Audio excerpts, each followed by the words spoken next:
Hi, this is Beverly Randolph, and you're listening to Without Your Head Horror Radio. All right, and we're back, and we're joined by Thom Mathews here on Without Your Head. How you doing tonight? I'm doing well. How's everybody doing out there? Pretty good. Excellent. Yeah. Now, you've got a lot of roles throughout your career, but we'll probably be talking a lot about Return of the Living Dead in Part 1 and 2, and of course, Friday the 13th, Part 6, which we talked a little bit beforehand. You were the third Tommy Jarvis. Now, did you go back and watch the other two to, kind of find out what the role was all about? I kind of did my research. Sure, I saw all the Tommies and stole nothing from them. Now, were you a fan of the franchise before you took the role? I really wasn't, and I actually saw Part 5, which I was just telling you guys how it scared me. Because I didn't think it was very good, but I think Tom McLaughlin, who directed it and wrote it, Part 6 did a great job with what he had to work with. I mean, there's so many kills you have to have, and there's so many kills per minute or 12 minutes or whatever the formula is for Friday the 13th. Mm-hmm. So, and then the cinematography was great and everything else. He just kind of tied it all together and made the best film he could under the restraint of, what he had to deal with. So, yeah, that's a great job. And yours was kind of like the first zombie Jason, because in the first four is kind of all to go together, and he's kind of like this crazy hillbilly character. Well, yeah, he was, because I brought him back to life. Mm-hmm. Right. That truly makes him a zombie. Now, he was chasing me. For you personally, do you think it was scarier as the zombie, or in the older ones when he was just kind of a demented hillbilly? It's a good question. I guess the earlier ones, that's a hard question for me to answer. I haven't really thought about that. Mm-hmm. I think psychologically it's scarier, the initial Jason, and then he just goes on a tear, Yeah. I thought the makeup looks really good in Part 6. Yeah, everyone did a great job on that movie. I was really impressed with it. Mm-hmm. Everything. Let everybody know you're going to be... You go on, sorry. No, go ahead. I just want to let everybody know you're going to be at the Famous Monsters Convention, and we'll have all the links, everything right up on the website, but you can go to famousmonstersconvention.com. That's July 9th and 11th. That's this weekend. Indianapolis, Indiana. I'm taking off tomorrow. I'm heading out to Indiana, so I'm actually packing right now as we're talking. All right. Excellent. Do you enjoy these type of conventions? I just started doing them this year, and it just amazes me, the fan base. I mean, the commitment that the fans have especially towards Return of the Living Dead, because I've seen more tattoos with the logo and the poster art and all the different characters on people's bodies that just blows my mind. Mm-hmm. One of our favorite questions here on the show, what's the strangest thing somebody's had you sign? The strangest thing, let me think, the strangest thing, I've done, nothing really too strange, actually. Well, you know what, somebody made a doll, I guess, of one of my characters, and I signed that. That was probably the strangest thing. It's one of a kind, and it was at one of those conventions I did this year. Mm-hmm. Yeah, was that the one you have on your Facebook? Because I was going to ask about that because I thought that was really well made. Yes, that's the one I signed the back of inside the jacket. I don't remember where I signed it. Yeah, that was pretty cool. But a lot of jackets and hats and stuff, and of course the photos all the time. Mm-hmm. Was there any reason that you didn't do the conventions earlier? No, I just had my business. I was running my business and had 3 young children I was taking care of. Mm-hmm. And they're growing up now, so they're getting a little more independent. They don't need daddy around so much, and They're actually asking Daddy to leave, so... It's not a good feeling, is it? Hey, get out of here. Drop me off down the street. So that was basically why. Mm-hmm. You know. What was on that doll? What was on the back of the jacket? Because I know there's like two different versions of the jacket in the movie. FUTK. Oh, okay. And, I didn't even notice that till I was watching the commentary. That there's... Was that hard? Was that kind of annoying to do like the scenes twice with the two different jackets? No, not really. No. Wasn't hard at all. Yeah. I'm a professional. Don't forget that. Exactly. We're going to have to do the interview tonight twice, just so you know. Yes, okay. We'll do the X-rated version and then the TV version. Exactly. No problem, motherfuckers. That's the X-rated version. Uh-huh. So if you get the uncut version of this interview, there you go. That will be included. It'd be worth a lot more. That's what we all wanted, the uncut version. The director's cut. Did you keep any of the jackets or anything from the set? I have, the one thing I do have is the prosthetic where they throw the acid in my eyes. Mm-hmm. I still have the acid burned eyeballs, not the eyeballs, but the thing that's placed on my eyes to make it look like I had acid thrown on them. So I still have that. I have a bunch of pictures which I bring to conventions, private stuff, and some call sheets which people seem to be interested in, of any particular day. Mm-hmm. And I have the script, of course, and a bunch of stuff. Yeah. Was it hard to see? I didn't steal any of the wardrobe, if that's what you're alluding to. We're about ready to turn you in. The wardrobe police will be knocking on my door. John? I was just going to ask you if it was hard to see through that prosthetic they had over your face. And No, not at all. Not too bad. Didn't know if you were shooting those scenes blind or what. Yeah, no, I'm not. Because he went blind. They stabbed at my eyeballs. Those are fake eyes in Friday the 13th because that came after Return of the Living Dead. Before you started doing the conventions, did you keep in touch with any of the cast? I was running to. Jimmy Karen and I are still good friends. So I talked to him, several times, 6, 7, 8 times a year. We have the same birthday, so November 28th, we both celebrate our birthday on the same day. I'm a lot older than he is, so we just say it's the same birthday, so that's kind of fun. And I would run into Beverly every now and again. We would keep in touch. Mm-hmm. And then Brian Packer would be, we have some mutual friends in Hollywood. Yeah, Beverly actually told us that she went on a date with you before Return of the Living Dead. How'd that go? She did.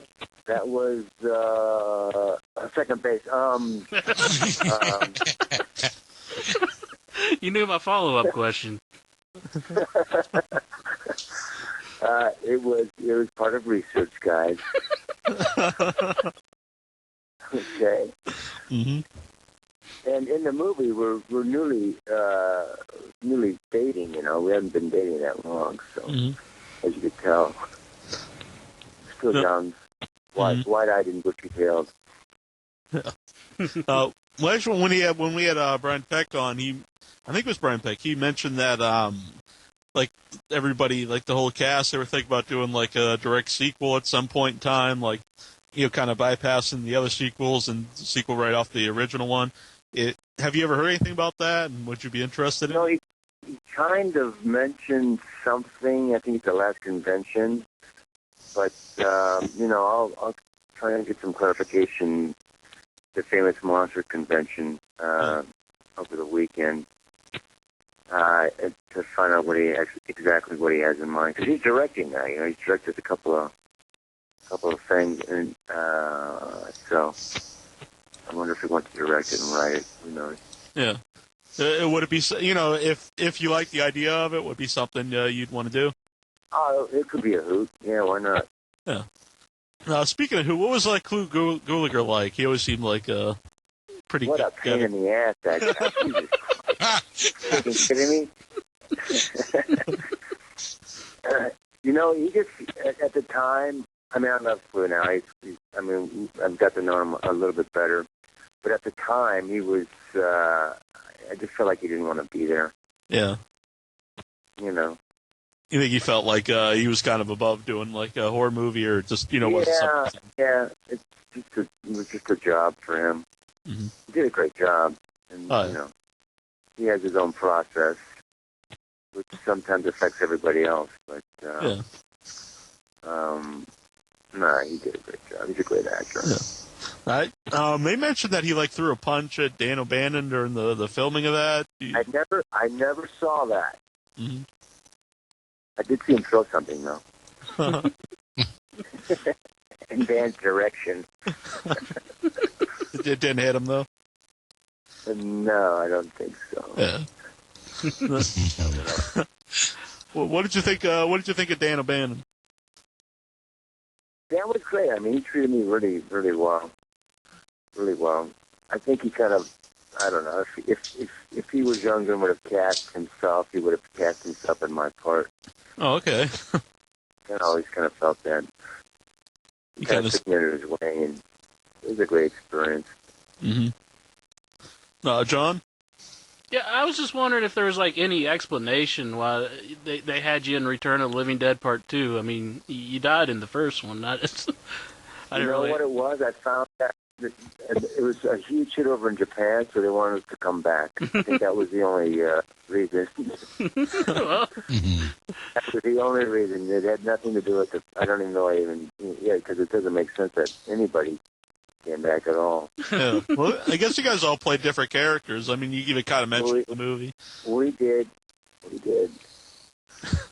Did you guys think that was odd, or did anyone like, maybe we should just say these guys live?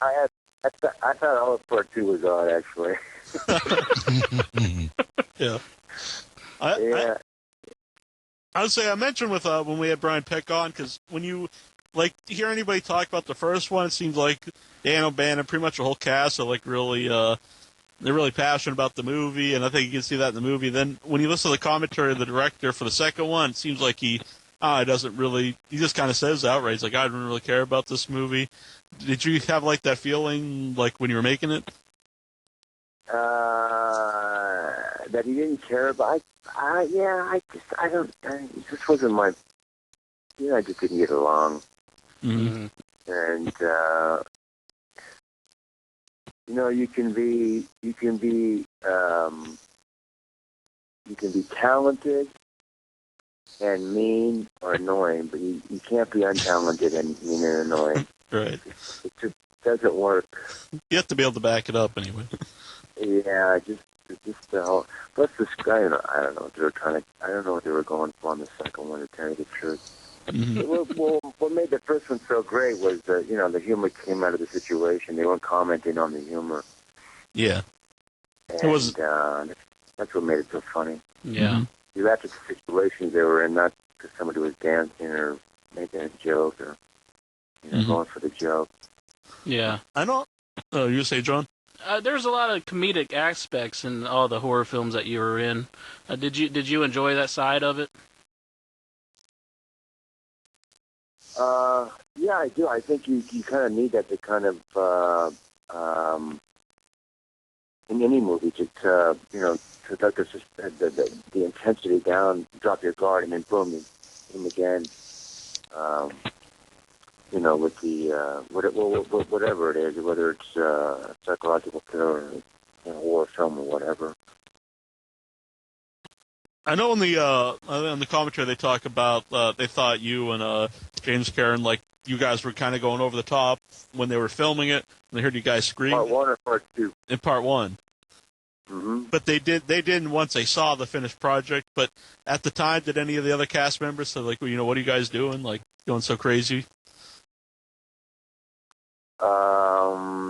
Not that I remember. Not in front of us. Yeah. Yeah. Just some of the extras, maybe, but we fired them, so we can talk about them.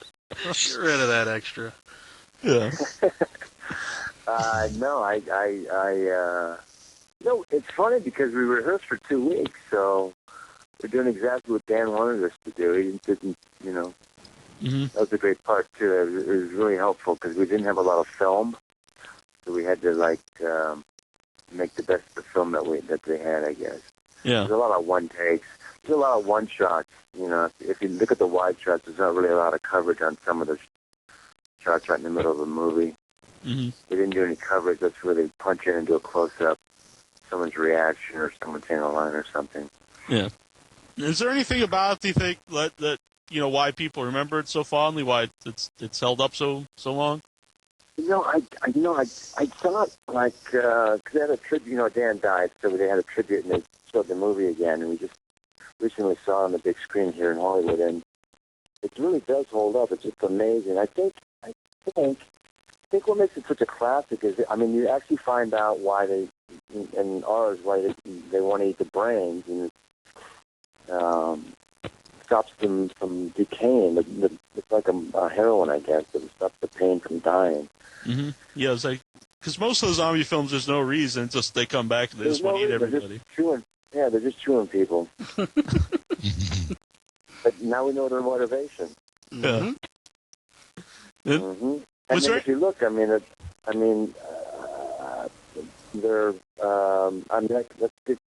I hear the quote all the time, the zombies eating brains and stuff, so it kind of like says your presence. I think also that the humor fact in it also, played really nicely in the movie. Mm-hmm. And people remember that, so it kind of, it's a nice memory for everybody. Yeah. You actually mentioned about the brains. Go on, sorry. Yeah. No, I was just going to say that. When the quotes when we got out of the freezer and we came alive and we start running around and then we're cutting off his head. Even when I watched the movie the first few times, I was like watching and laughing, and it was like the weirdest feelings all at the same time. Turning my head and looking at it because and then laughing. I've never experienced it since, and I hope to never again. But you should make a good point about the brains. Like, everyone always associates zombies with brains, but that's the only movie where they actually eat the brains, and that's pretty impressive that it's like ingrained into people. Yeah, I know. Even the last Halloween that we had, it was like all over the radio station here in L.A.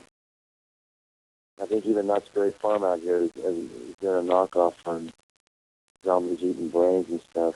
Yeah. It kind of made it set the precedent for it. No, I always thought, just one of the most bizarre scenes in it is with the midget zombie. Were you on set for that part? Yeah. Yes, I was.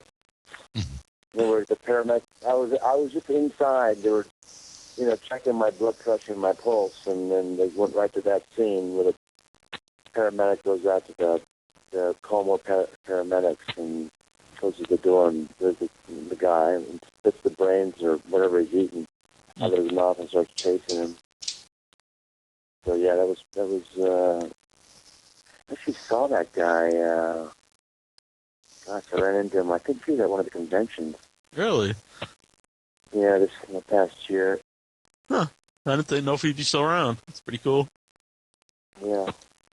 The first time you saw the movie, did you do you think it was good? I thought it was good. I didn't realize it was going to have this kind of impact on the pulp culture that it has had.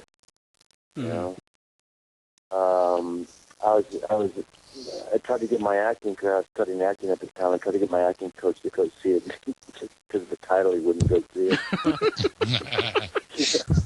Yeah, I was studying with him for like 2 years, and I got my first big break in a movie, and I go, "Hey, you can go see it." He goes, "No, I don't think so." Yeah. And then also the T-shirt I wear was from this clothing company that I used to work for. So I cut off the sleeve and wore it in the movie, and I told the guys, the owners of the company, to go see the movie, and they weren't too happy about it either. I think they're out of business now. They blew it. It's all because we should have went with it. Yeah. Yeah. John? How did you like working with Thom McLaughlin in Friday 13th That Part was 6? great. Everybody was great. It was a great time. Shot that in Covington, Georgia. Oh, okay. Covington. It wasn't a whole just outside of Atlanta. There wasn't a whole lot going on out there. The big thing on the weekends for the kids to do is to drive a loop. And the loop consisted of a parking lot and just driving in a circle. That sounds like a heck of a time. That was it. Yeah. I know where I'm going on vacation next. There you go. Up in Georgia. People out there were great, and a lot of Waffle Houses. It's good eating. Yeah. Discovered those. That was fun. Out of all the horror films... Thom was great. Oh, I'm sorry. Go ahead. I was just going to say, Thom was great. Yeah. His wife was in the movie. Tony Goldwyn was in the movie. I'm friendly. Bunch of people. Out of all the horror films that you made, which one did you find like... Oh, I'm sorry. And I was just going to say, I'm probably going to be doing a convention in Houston in August called Camp Blood, and everybody who had anything to do with Friday the 13th, the franchise is supposed to be there, so it should be kind of fun. Wow. Sounds like a good time. Yeah, it's neat. Did you ever talk to the other the people who played your character in the other films? No. All right. Never met Corey? I actually did meet him. I never talked to him about it, though. Oh, Yeah. okay. What were you trying to ask before, John? I was just going to ask, which out of all the horror films that you made, which one did you find like you had the best time working on it? I got to see Return of the Living Dead Part 1, the first one. Okay. Just so everybody know, the website for Camp Blood, it's txfearfest.com. Fearfest. Gotcha. Yeah. We'll have the link right. In case you can't spell it there, the link will be right on the website, so you can just click on it. It'd be good to go. But like you said, there's pretty much everybody that's probably still around from all the Friday 13th movies going to be there. Yeah, it should be fun. They have the whole lineup on the website, so everybody check that out. What was what would have been your favorite zombie from Return of the Living Dead? Oh, it has to be the woman on the gurney. The half corpse. That's pretty creepy looking. Yeah. That still looks awesome. The spine's bouncing back and forth and just having a conversation. Mm-hmm. You know, you really gotten into her brain. See what she was thinking. Cool. Oh yeah. Was it hard to do the makeup scenes for that movie? Was it like time consuming? Yeah, it was time consuming. You know, you sit in the chair for a couple of hours every time we put it on. Yeah. Especially with the acid in there. We did that pretty fast in 2-3 days. The bruising wasn't too bad, and just the white makeup, and so that we were getting sicker, and the progression of that. Mm-hmm. One guy we didn't ask about was Don Calfa. What was he like to work with? Don was great. He's great. He's still great. Mm-hmm. See him a lot. He's at the conventions and brings his son out. His son's all grown up, and yeah, he was great. Great to work with. So that guy that had you sign that doll, he didn't give you one? There was only one. Oh, all right. I guess we can forgive him for that. Yeah. But I actually noticed on the Facebook too. The guy said that he mentioned who makes those. Like not that particular one, but the guy who had it made for him. I guess. Uh-huh. So I guess it's possible someone could actually get one made for you. Yes. If they were so inclined. Anything's possible, baby. Well, again, let everybody know, FamousMonstersConvention.com this weekend. You can come see Thom Mathews. You can see a lot of people. Guys, come on out. It should be fun, yeah. Most of the cast and crew, most of the cast from Return of the Living Dead will be there. Mm-hmm. Everyone's all geared up. We're leaving actually tomorrow. We're leaving here tomorrow morning. Flight at 6:30 is, so we can make it out there for the show in the afternoon. Mm-hmm. And we'll be there all weekend.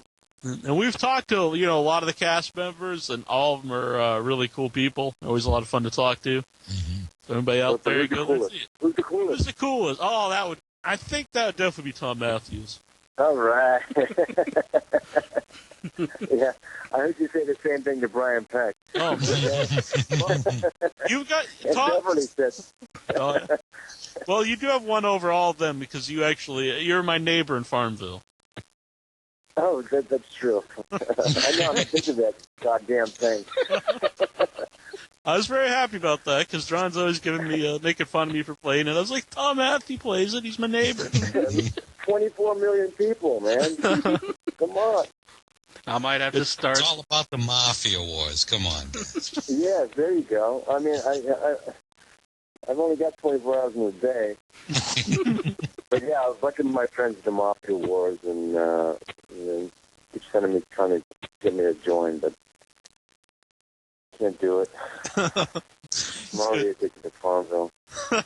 It's fun. So Neil, you got like Thom as a neighbor, and you got like New Jack as like a Farmville. Exactly. That's pretty cool. Yeah.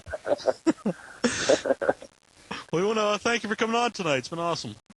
Guys, thanks a lot. Thanks for having me. This is Brian Peck, Scuzz from Return of the Living Dead, and you're listening to WithoutYourHead.com.